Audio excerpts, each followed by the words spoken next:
OVP, ngayong naungkat nga natin na merong mga kaduda-dudang transactions. Actually, itong ginagawa natin, Mr. Chair, 1 million pesos as a reward for anybody who can point us to us whether this may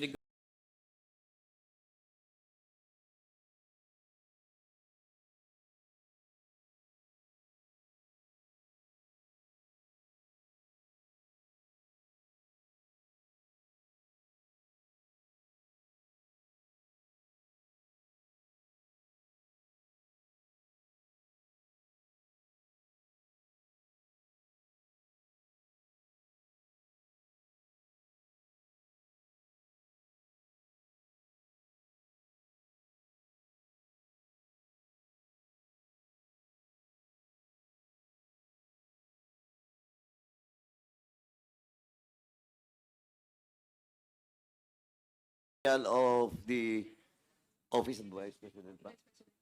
OVP. Now, yung service record lang, makuha nyo na doon. Question of the date of birth. And place of birth. Diba? Yes, Your Honor. Just to check a certain Acosta, pag marami yan, di ba ang standard operating procedure natin is to get the date of birth at the same time the place of birth. Then, Yes, Your Honor. di ba, ma-deduce na natin kung sino talaga yung Gina Acosta that we are inviting for this hearing. So may record naman yan ng Office of the Vice President, di ba? Yes, Your Honor. O kunin We na lang will yung ask them. PDS doon, nandun na yung lahat. Yes, And Your Honor. we only need, again, once again, we only need the date of birth at saka place of birth, di ba? Doon mismo sa OBP. Then check niyo yung record niya, di ba? Tama? Yes, Your Honor. Oh, so please kindly ngayon po baka pwede nang matawagan Yes, Your Honor. to We will get do a that. copy of the PDS of Miss Gina Acosta.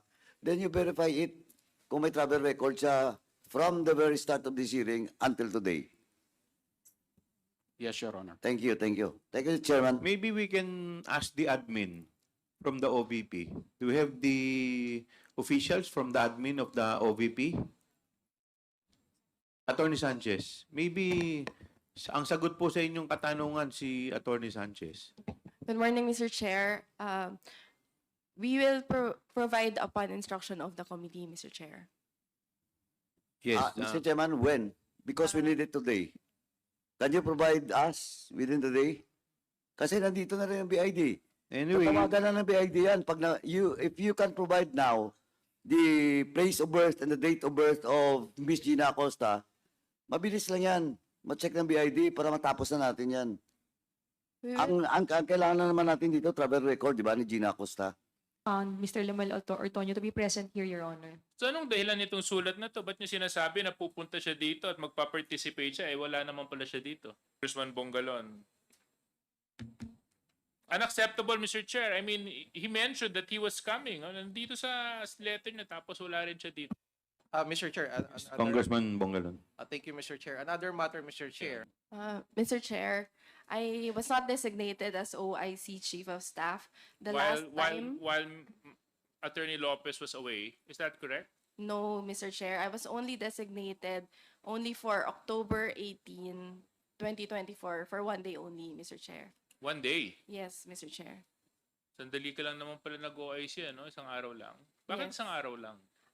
Mr. Chair, at that time, both of them were on travel and they returned. activities nila, nagagamit ng tama yung pondo. We can't allow na magpatuloy lang sa parang normal operations ang mga opisina gaya ng OVP. Ngayong naungkat nga natin na merong mga kaduda-dudang transactions. Actually, itong ginagawa natin, Mr. Chair, makakatulong nga ito para mapabuti pa, supposedly, yung kanilang serbisyo.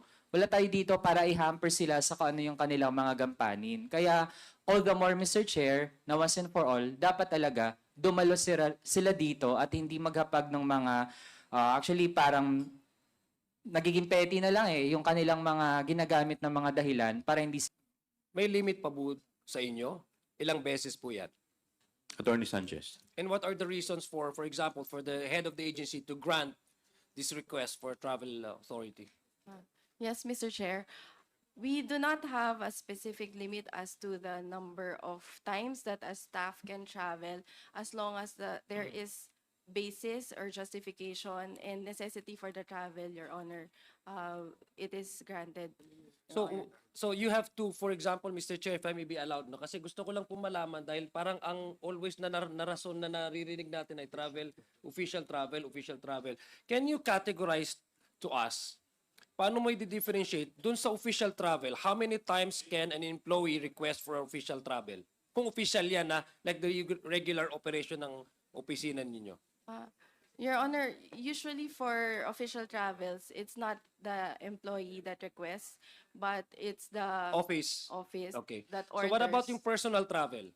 For personal travel, Your Honor, generally it would be based on the available leaves of the staff, but there would be instances when necessary, for example, if there are medical reasons, Your Honor, that can also be granted, but without.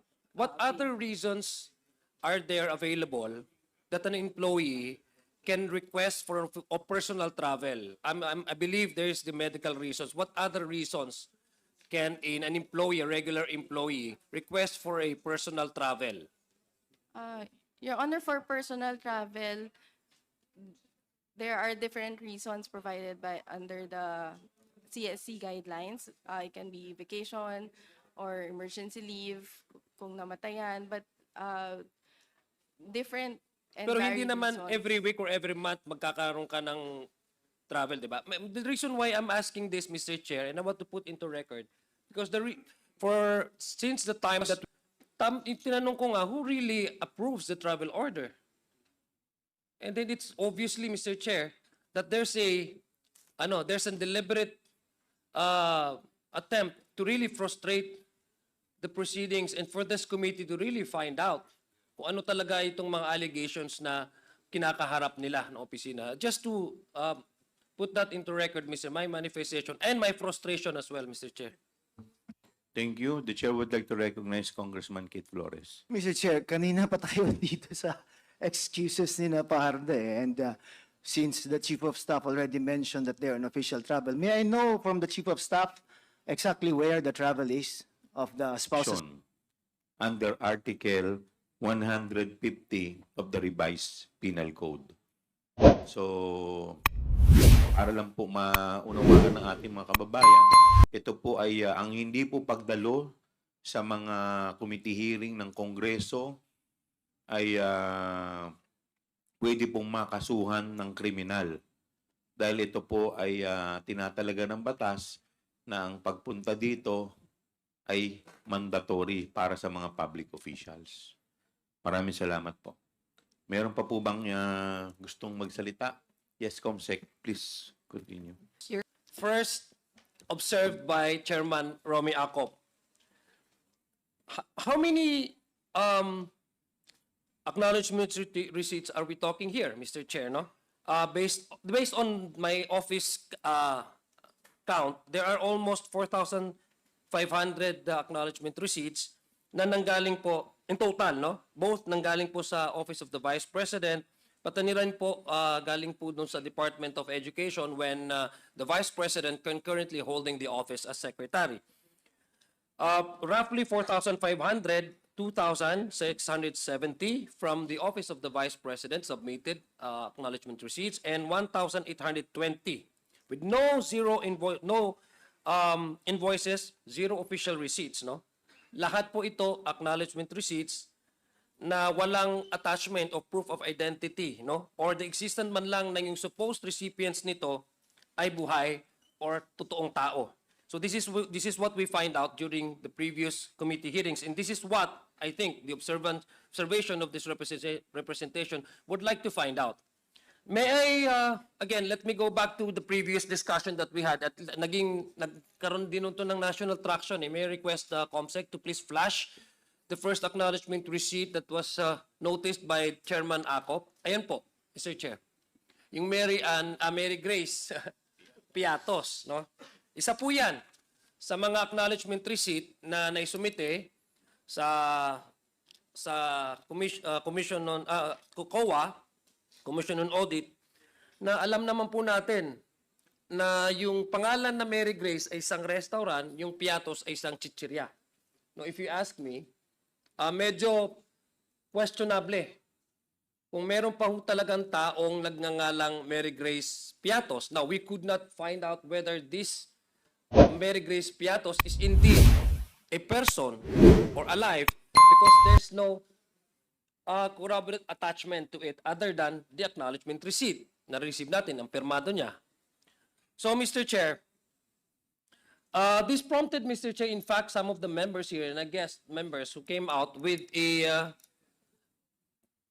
yung pabuya na kung sino man ang makakapagturo, Mr. Chair, sa taong ito na buhay, we are willing to provide. Also to show you another acknowledgement receipt, this time from the Department of Education.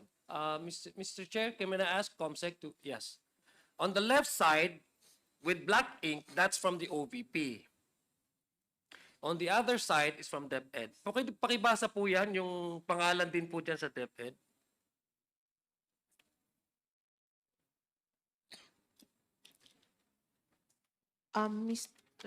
Parang parehas po, Mr. Chair, Kokoy Villamin. Parehas po, no? Yes, Mr. Chair. Oo.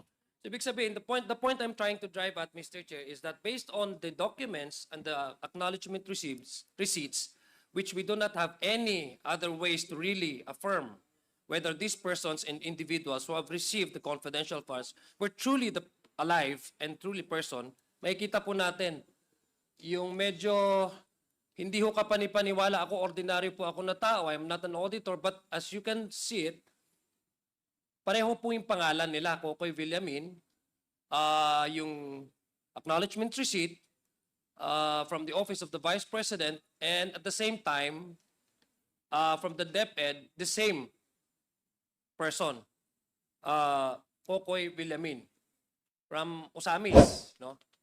Sa palagay niyo po ba yan? Kung titingnan po natin, Mr. Chair, sa palagay natin,